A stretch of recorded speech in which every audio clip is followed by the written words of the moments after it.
Dan saudara, informasi terkini terkait dengan kasus dokter kandungan yang diduga melakukan tindakan asusila di Garut, Jawa Barat. Kita akan tanyakan kepada jurnalis Kompas TV Ridwan Mustofa di sana. Ridwan, selamat pagi. Ini pelaku dokter sudah menjadi tersangka kemarin malam, kemudian kalau yang akan dihadirkan untuk hari ini dalam gelar perkara apa saja? Ya, baik, dan juga saudara, benar sekali pasca video viral di media sosial yang menyebar dan menjadi perhatian publik pada Selasa pagi, kurang dari 24 jam akhirnya jajaran Kepolisian Resort Garut Jawa Barat telah menangkap pelaku yang diduga melecehkan pasien yang telah terjadi pada tahun 2024 lalu. Di mana pada malam hari tersangka telah ditetapkan oleh jajaran Kepolisian Resort yang mana sebelumnya statusnya menjadi saksi, tapi pada malam status dari pelaku dokter kandungan yang telah melakukan praktek di salah satu klinik swasta di Kecamatan Garut Kota, Kabupaten Garut, telah ditetapkan menjadi tersangka oleh jajaran Kepolisian Resort Garut Jawa Barat. Dan pada pukul 10 pagi hari ini rencananya akan dilakukan ekspos atau dilakukan konferensi pers berkaitan dengan kasus ini, termasuk apa pelaku terduga pelecehan seksual yang sekarang telah menjadi tersangka akan dihadirkan ke publik untuk menjawab yang mana selama ini menjadi teka-teki publik, apakah memang kepolisian sudah menangkap pelaku atau tidak. Nah, saat ini nanti sekitar pukul 10 waktu Indonesia Barat didampingi dari Polda Jawa Barat akan menghadirkan pelaku berkaitan dengan perkembangan kasus ini. Demikian, Bray. Tapi sementara ini memang belum ada informasi terkait dengan motif dari pelaku ini, Ridwan.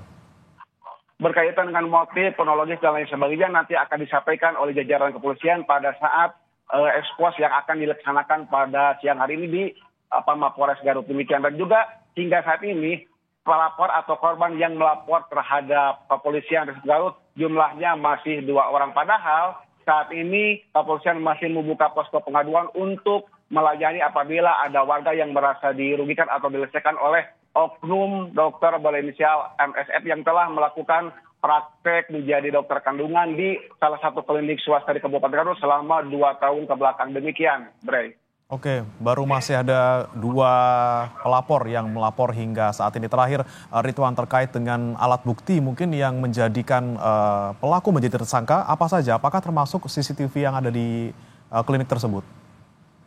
Memang berkaitan dengan CCTV pun ini menjadi salah satu alat bukti yang selama ini diterima oleh penyidik, termasuk kenapa sekarang misalnya pelaku ditetapkan menjadi tersangka. Di sini memang polisi sangat hati-hati untuk menaikkan status dari saksi menjadi tersangka. Tidak hanya sekedar mengumpulkan alat bukti saja, tetapi memang ini pun kepolisian waktu hari kemarin berkoordinasi dan juga meminta rekomendasi dari sejumlah pihak, salah satunya dari Majelis Disiplin Profesi Konsil Kementerian Kesehatan Republik Indonesia, di mana kemarin tim dari Majelis Disiplin Profesi tersebut datang ke Garut, bertemu dengan Kapolres, bertemu dengan jajaran kepolisian dan juga bertemu langsung dengan sejumlah saksi, termasuk dengan pelaku terduga pelecehan. Hal itu untuk mengumpulkan sejumlah bukti untuk menguatkan apakah memang misalkan si pelaku tersebut melakukan pelecehan atau memang selama ini dia dalam melaksanakan tugas sesuai dengan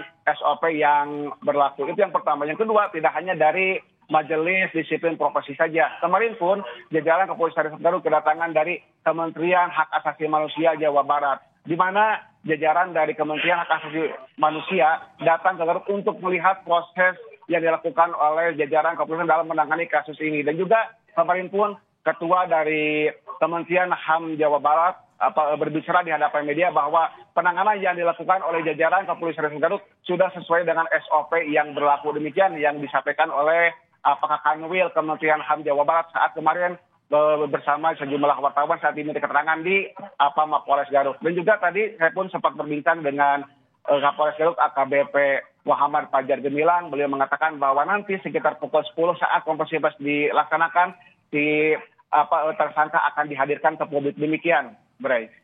Baik, kita nantikan nanti gelar perkara ataupun konferensi pers yang akan dilakukan di jam 10. Terima kasih Ridwan Mustofa melaporkan langsung dari Garut, Jawa Barat.